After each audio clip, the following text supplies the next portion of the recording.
잃어버린 시간이 아니다, 잃어버린 시간이 아니다 라는 제목으로 말씀을 전하고 함께 은혜를 나누도록 하겠습니다. 우리는 때로는 세상을 살면서 참 나는 잃어버린 시간이 있는 것 같아, 이렇게 생각이 들 때가 있습니다. 허비한 것 같아. 내가 애쓰고 수고했는데 아무런 소용이 없었던 것 같아. 내가 노력했던 것들 다 수포로 돌아갔어, 이렇게 여기고 자포자기하고 또 절망하고 낙심하게 되는 그런 때가 있는 것 같습니다. 여러분, 우리의 삶 가운데에서 어느 때부터 어느 때까지, 그때는 참 나는 잃어버린 시간이야, 내가 찾지 못한 시간이야, 노력했지만 수고했지만 찾지 못했어, 이렇게 생각이 들 수 있습니다. 신앙생활 하면서 절대로 주의해야 되는 게 뭐냐면, 일반적인 우리의 삶도 그렇지만은 믿음 생활할 때 주의해야 되는 것이 결과주의입니다. 결과주의. 그것은 무엇이냐? 내가 하나님을 믿었으면, 내가 기도를 했으면, 내가 헌신을 했는데 결과를 좀 봐야 되겠는데 결과가 뭐지? 이렇게 생각을 하는 것들입니다. 내가 믿음으로 뭘 했다고 한다면은 바로 좀 결과를 보기를 원하는 마음, 이것이 참 위험한 생각이고요. 신앙생활에 있어서는 그걸 조심해야 됩니다. 과정이 중요한 것입니다. 우리의 믿음은 과정의 신앙이고 과정의 신학이지 결과주의가 되어서는 안 된다. 회사에서, 직장에서는 내가 수고하고 돈을 투자하고 했다면 거기에 대한 결과를 달라고 얘기합니다. 오너는 직원들에게 결과를 내놔라, 이렇게 얘기를 하죠. 그러니까 우리 사회가 돌아가는 게 항상 이 결과주의입니다.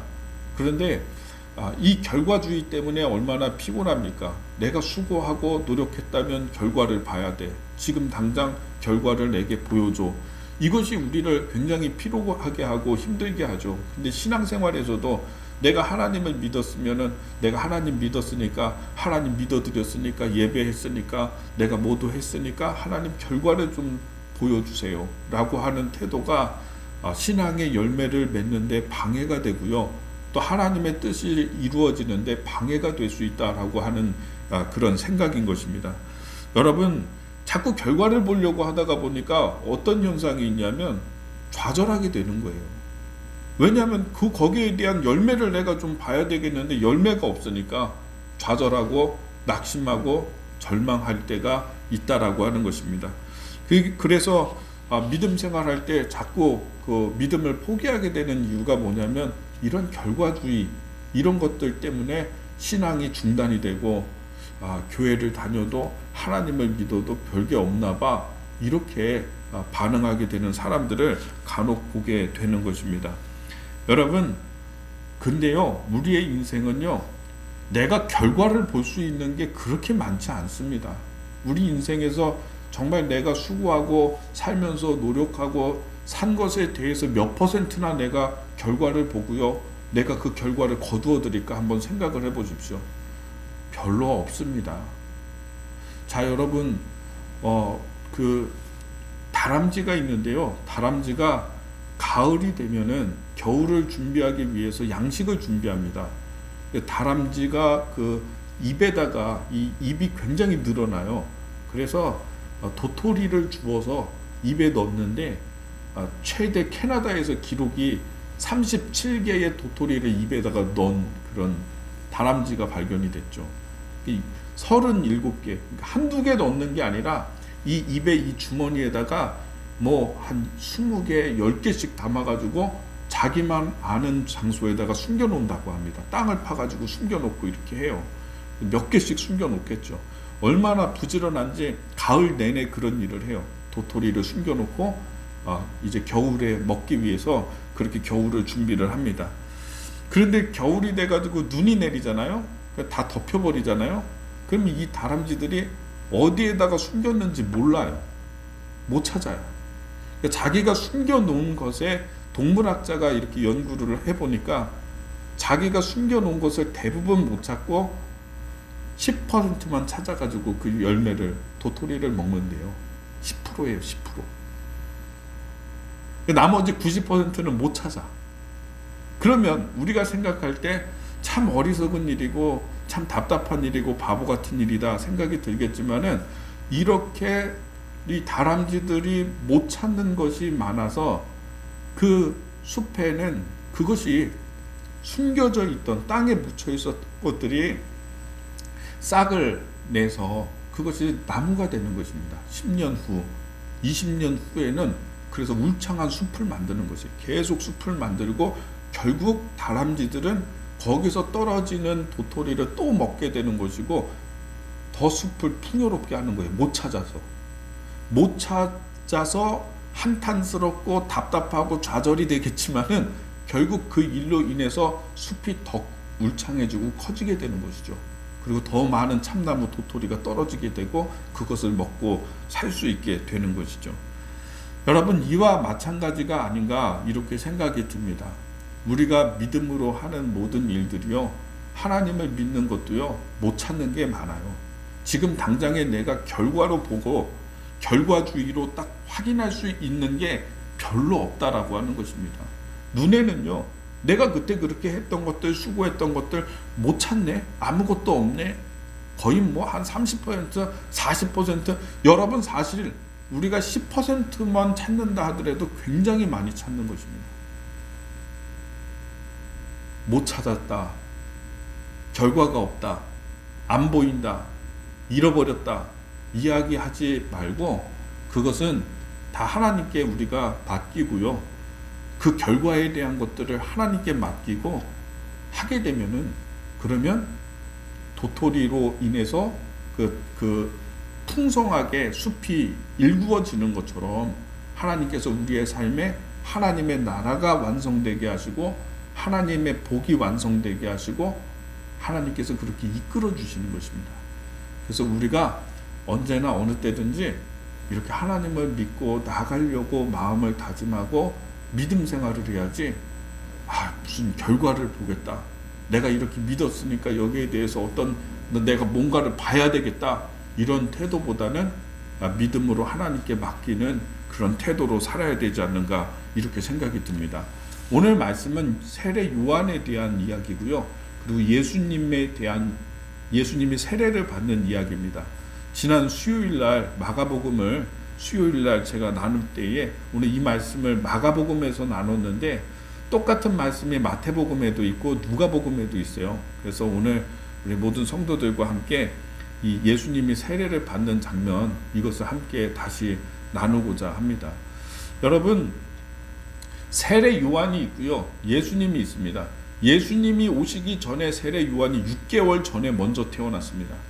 구약 성경의 예언에 따라서 세례 요한은 먼저 보냄을 받은 자로서 예수님의 오시는 그 길을 준비하는 자입니다. 그래서 세례 요한이 와야지 예수님도 옵니다. 세례 요한이 먼저 태어나서 이렇게 장성하고, 세례 요한은 예수님이 오시는 길을 닦기 위해서 광야로 들어갔습니다. 광야에서 메뚜기와 석청을 먹으면서, 광야에 먹을 게 아무것도 없잖아요. 그러니까 석청이라고 하는 것은 꿀이고요, 그 바위 틈에 있는 꿀을 채취해 가지고 먹고, 그리고 메뚜기를 잡아서 메뚜기를 잡아먹고, 이렇게 하면서 살면서 이제 하나님과의 관계를 쌓고, 예수님의 길이 시작이 되기 전에 광야에서부터 메시지를 선포하기 시작했습니다. 세례 요한의 설교는 아주 간단했습니다. 세례 요한은 그냥 회개하라, 천국이 가까이 왔다, 이것만 선포했잖아요. 회개하라, 천국이 너희들 앞에 가까이 왔다. 그 메시지가 아주 간결했고요, 설교도 짧았어요. 그러나 이 세례 요한의 메시지를 듣기 위해서 사람들이 광야로 나와서 그 설교를 듣고요, 메시지를 들었습니다. 그리고 세례 요한이 이 요단강에 와서 요단강에서 백성들에게 세례를 베풀기 시작했는데, 세례 요한이 베풀었던 세례는요, 사실은 이거는 구약 성서에 없었어요. 세례라고 하는 것이 구약에는 없었어요. 이제 신약에 와서 세례 요한이 베풀기 시작을 한 거예요. 근데 이 세례라고 하는 것은, 여러분이 받은 세례는 뭐냐면, 이때의 세례는 어떤 것이었냐면 죄사함을 촉구하는 세례였어요. 그러니까 회개를 촉구하는 그런 세례. 그러니까 죄를 용서해 주시는 세례는 아니죠. 죄를 용서하는 세례는 누가 하는 것이냐? 그거는 예수님이 하시는 것이죠. 그러니까 이 세례 요한에게는 죄를 용서할 권세가 없으니까 이따가 죄사함을 받게 하려고 너희들 하나님 앞에 회개하면서 나가라고 그렇게 설교하고 세례를 베풀기 시작을 했던 것입니다. 그런데 이제 세례 요한의 시대는요, 여기서 저무는 것이에요. 끝나는 거예요. 우리가 시기적으로 보면은 세례 요한도 한 30 정도 됐을 때 그때 사역이 시작이 됐을 것으로 봅니다. 예수님도 30 되었을 때 사역이 시작이 되고, 그러니까 세례 요한은 예수님보다 6개월 먼저 태어났으니까, 그러니까 어떻게 보면은 세례 요한의 사역은 굉장히 짧았어요. 굉장히 짧은 그 시간을 위해서 준비하기 위해서 광야에서 메뚜기와 석청을 먹으면서 하나님과의 관계를 쌓고 준비하고 실제로 사역했던 사역의 시간은 짧았어요. 우리가 이렇게 볼 때에 어떤 생각이 드냐면, 야, 세례 요한 정말 더덥다. 그는 결과도 보지 못하고 자기가 그렇게 열심히 평생을 준비하면서 살아가지고 얼마 되지 않는 시간 동안에 사역하고 그렇게 전도하고 설교하고 회개하라 천국이 가까이 왔다가 선포하고 그러고 난 다음에 결과도 보지 못하고 결국은 헤롯에 의해서 처형당해서 죽잖아요. 그러니까 사역의 시간도 짧고요, 준비한 시간은 길고요. 그렇게 많이 준비했는데 사역 짧게 하고 많은 사람에게 세례 베풀고, 그러나 여기에 대한 결과는 아무것도 보지 못했잖아요. 보지 못하고 누가? 예수님의 때에 예수님이 다 거두시는 것이죠. 세례 요한 입장에서 우리가 그의 삶을 보면서 어떤 생각을 하게 되냐면, 참 세례 요한은 안 됐고 거둔 게 아무것도 없고 결과를 본 것도 없고 찾은 것도 없구나 그의 삶은, 이런 생각이 들 수도 있지만은 그게 아니죠. 제가 아까 드렸던 다람쥐의 도토리 이야기처럼요, 10%밖에 거두지 못하고 심었지만은 그러나 그것으로 인해서 숲이 되는 것처럼 예수님의 때에 예수님께서 모든 것을 거두시고 그 구원을 이루시게 되는 역사를 우리가 보게 되는 것입니다. 그러니 여러분, 제가 오늘 드리는 첫 번째 교훈은요, 결과주의에 빠지지 말라는 것입니다. 모든 것을 내가 결과를 봐야 되겠다라고 생각하지 마시고 열심히 믿음을 갖고 반드시 하나님께서 다 열매를 맺게 하시고 하나님의 때에 하나님이 다 이루시고, 세례 요한의 때에 세례 요한이 이룬 게 아니라 예수님이 이루시잖아요. 예수님의 때에. 그런 것처럼 여러분, 하나님께 모든 것을 맡기고 우리가 믿음생활, 신앙생활 해나가야 되겠다라고 하는 것입니다. 믿음 생활할 때 결과주의에 빠지면은 안 됩니다. 자, 두 번째입니다. 이제 예수님이 세례 요한에게 나오셔서 세례를 받습니다. 그리고 본격적으로 예수님의 사역이 시작이 되는 것입니다. 예수님이 세례를 받는 사건을 중심으로 해서 세례 요한의 시대는 저무는 것이고 그 사역은 저무는 것이고 예수님의 사역이 시작이 되는 것이죠. 세례라고 하는 것은 어떤 의미가 있습니까? 첫 번째는요, 이 죄사함, 씻음의 의미가 있어요. 죄를 씻는다라고 하는 의미가 있어요. 그래서 너희들이 하나님 앞에 나가서, 세례 요한이 베풀었던 세례는 뭐냐면 세례 요한 스스로가 사람들의 죄를 씻어주는 게 아니라 너희들이 하나님 앞에 이와 같이 행함을 통해서 하나님께 죄 용서함을 받으라라고 하는 세례였어요. 자, 근데 여기에 전제는 뭐냐면 세례를 받는 사람의 전제는 뭡니까? 죄가 있는 사람이라는 거예요. 죄를 씻는 것이니까요. 씻어야 되니까. 근데 예수님이 지금 세례를 받으시거든요. 제가 막 질문 드리면은 당황스러울까봐 질문 드리지 않지만은, 여러분, 예수님이 왜 세례를 받습니까? 이 세례는 죄가 있는 사람이 받아야 되는데 왜 예수님이 지금 세례를 받냐라고 하는 것입니다. 그 이유는요, 아주 간단합니다. 예수님이 죄가 없음에도, 하나님의 아들이시기 때문에, 하나님이시기 때문에 죄가 없음에도 죄인이 되기로 결정하신 것입니다. 죄인의 처지가 된 거죠. 여러분, 죄가 없는데 죄인이 된다는 게 성립이 될까요? 논리적으로? 이게 됩니다. 이렇게 한번 생각해 봅시다. 아들이 범죄를 저질렀어. 예를 들어서 저 산에 이렇게 하다가 산을 불태워 버렸네. 방화를 저지른 거죠. 근데 부모가, 엄마가 아들이 감옥 갈까봐, 감옥 가는 게 너무 안타까워서 내가 했다고 했어요. 내가 했다고. 내가 불질렀다고. 그러면 어떻게 되냐면 엄마가 안 했잖아요. 죄를 짓지 않았는데 죄인이 되는 거예요. 내가 감옥 가겠다고. 자, 예수님이 죄가 없으세요. 예수님은 죄가 없는데 사람들을 구원하기 위해서 내가 죄인이 되겠다라고 하신 거예요. 그래서 내가 그 죄의 십자가의 처형과 이 모든 인류의 사람들의 죄를 짊어지시겠다라고 하신 거예요. 죄인이 되신 것이죠. 그래서 이렇게 세례를 받으시는 것입니다. 지극히 겸손한 모습입니다. 죄인이 아님에도 불구하고 죄인이 되시는 선택, 지극히 겸손하게 자기를 낮추시고 사람들과 같이 되신 것을 우리가 말씀을 통해서 보게 됩니다. 이렇게 예수님께서 세례를 받으시고 나오시는데요. 자, 우리 말씀을 한번 15절부터 보겠습니다. 15절부터 예수님이 세례 요한에게 나오니까 요한이 거절을 합니다. 내가 어떻게 당신에게 세례를 베풀 수 있습니까? 내가 오히려 당신에게 세례를 받아야 되는데 어찌 내가 세례를 당신에게 줄 수 있습니까? 그게 15절 말씀입니다.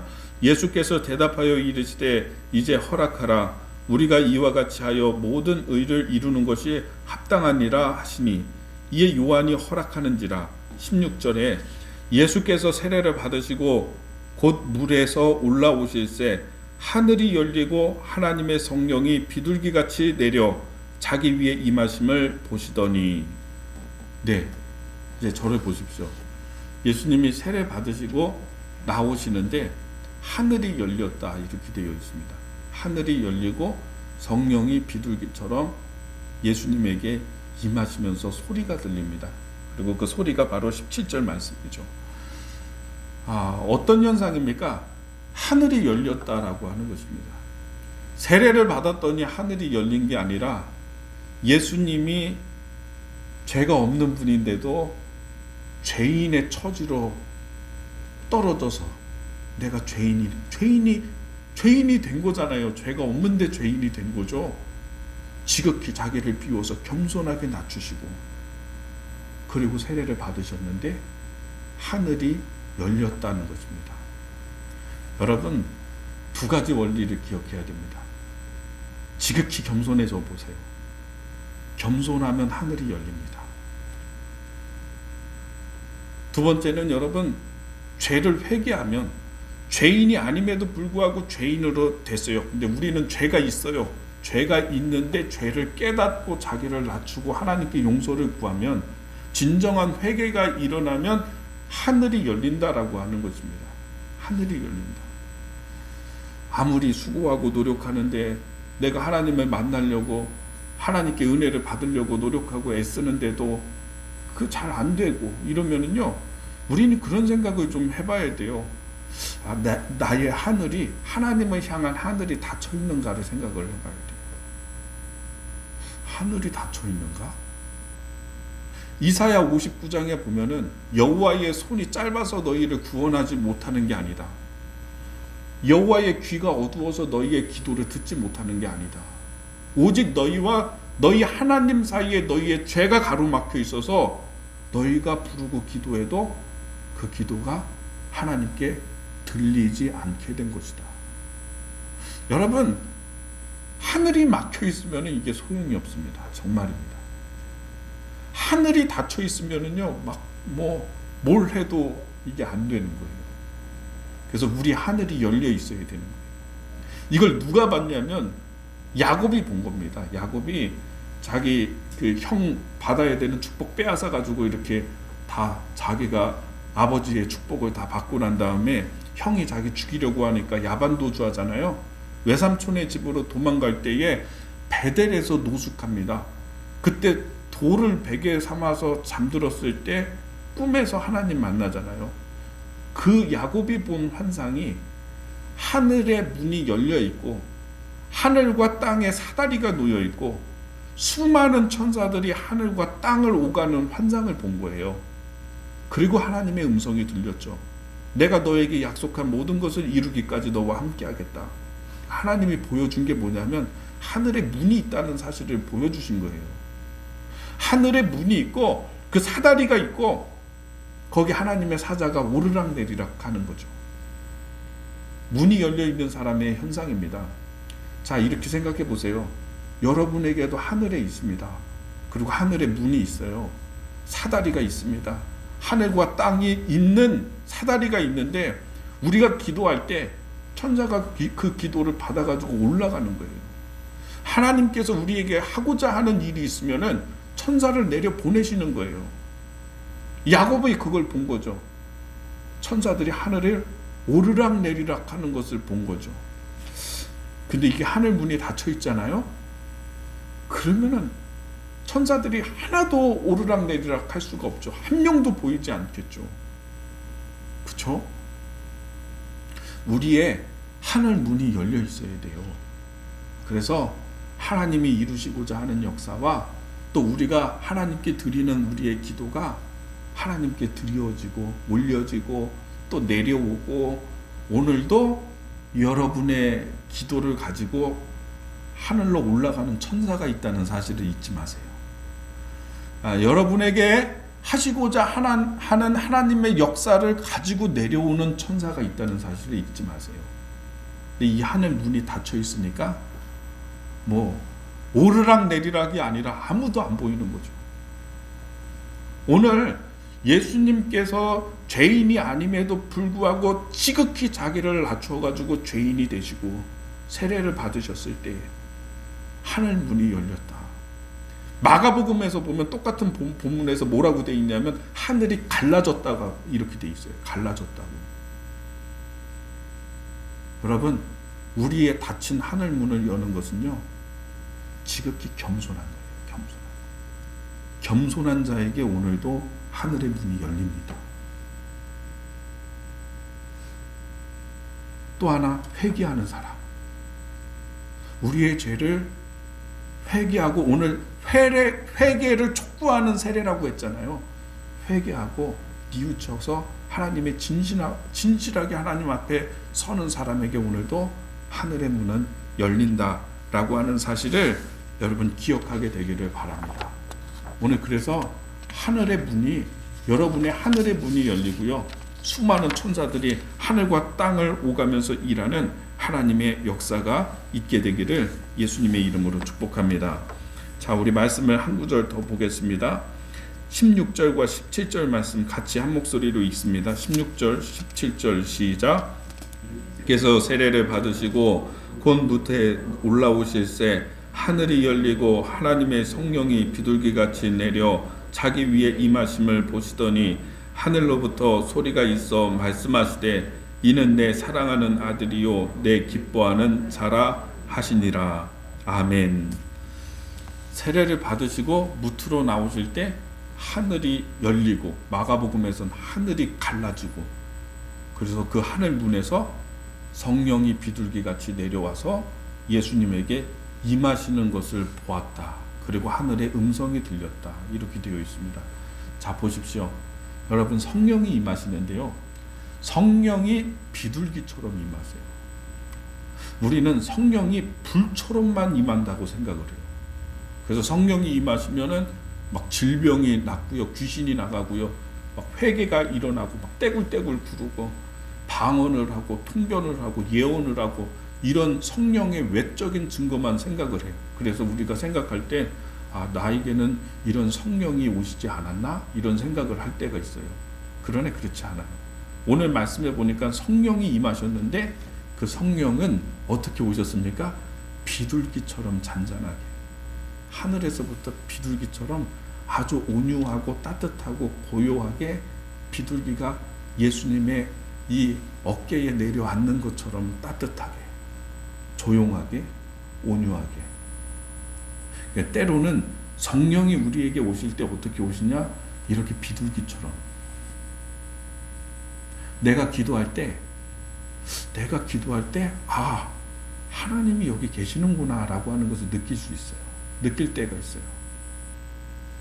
마음이 평화롭게 되고요. 뭔가 따뜻하게 되고요. 저는 그런 걸 많이 느낍니다. 아, 여기 하나님이, 성령이 지금 기도하고 있는데 여기 계시는구나. 오셨구나 지금 여기. 그래서 내가 하는 얘기를 지금 성령이 내 앞에서 듣고 계시는구나 이렇게 느껴져요. 여러분, 성령님이 막 뜨겁게 마음을 달구면서 불처럼 임할 때도 있죠. 사도행전 2장에처럼. 그러나 성령이 많은 시간에는요, 이렇게 비둘기처럼 잔잔하게 여러분에게 찾아오는 것을 여러분이 아시기를 바랍니다. 그래서 내 생각을 두드리시고, 지난 시간에 드렸던 말씀, 성령이 오셔서 어떤 거 한다고요? 우리의 마음을 두드린다고. 진리를 깨달을 때까지 두드리신다, 이렇게 말씀드렸잖아요. 그래서 성령이 너 그런 마음을 갖는 거 아니야, 이렇게 말씀하시기도 하고요. 나한테 마음을 일으키시는 것입니다. 어떤 경우에는 뭐 한 20번 30번을 전화해서 집사님 교회 나오세요 라고 얘기를 해도 육신의 생각이 강하니까 그게 맞는 것이고 성령의 생각이어도 이걸 뭐 이기질 못해요. 육신의 생각이 강하니까. 근데 성령이 오시면요, 이렇게 따뜻하게 온유하게 생각 가운데 마음 가운데 조용히 찾아오셔서 어느 날 힘이 생겨요. 아, 내가 하나님 만나야 되겠다. 오늘은 내가 오늘 하나님 만나서 찾아가야겠다, 이런 생각을 주시고, 내가 좀 기도를 좀 해야 되겠다 라고 하는 생각을 주시고, 마음을 주시고, 그전에는 못했는데 갑자기 힘이 생긴다고요. 힘이 생겨요. 성령이 따뜻하게 비둘기처럼 오시니까. 저는 오늘 이 세 가지의 말씀을 함께 나누었습니다. 첫 번째는 결과주의에 빠지지 마. 갑자기 내가 노력하고 애쓰고 믿음으로 했으니까 결과를 봐야 되겠다. 아니요. 10% 정도만 내가 거의 결과를 보죠. 나머지는 보지 못합니다. 결과주의에 빠지지 말고 하나님께 맡겨서 하나님께서 다 이루실 것이다 라고 하는 믿음으로 나가자. 두 번째는 지극히 겸손하자. 그리고 죄를 뉘우쳐 회개하자. 그러면 하늘의 문이 열린다. 나의 천사가 와서 내 기도 들고 하늘로 올라간다. 하늘의 문이 열리는 법에 대해서 말씀드렸습니다. 그리고 세 번째는 성령이 비둘기처럼 따뜻하게 오늘도 고요하고 조용하게 나를 찾아오고 계신다. 오늘 이 세 가지 말씀을 드렸습니다. 오늘 세 가지 말씀 기억하면서 여러분의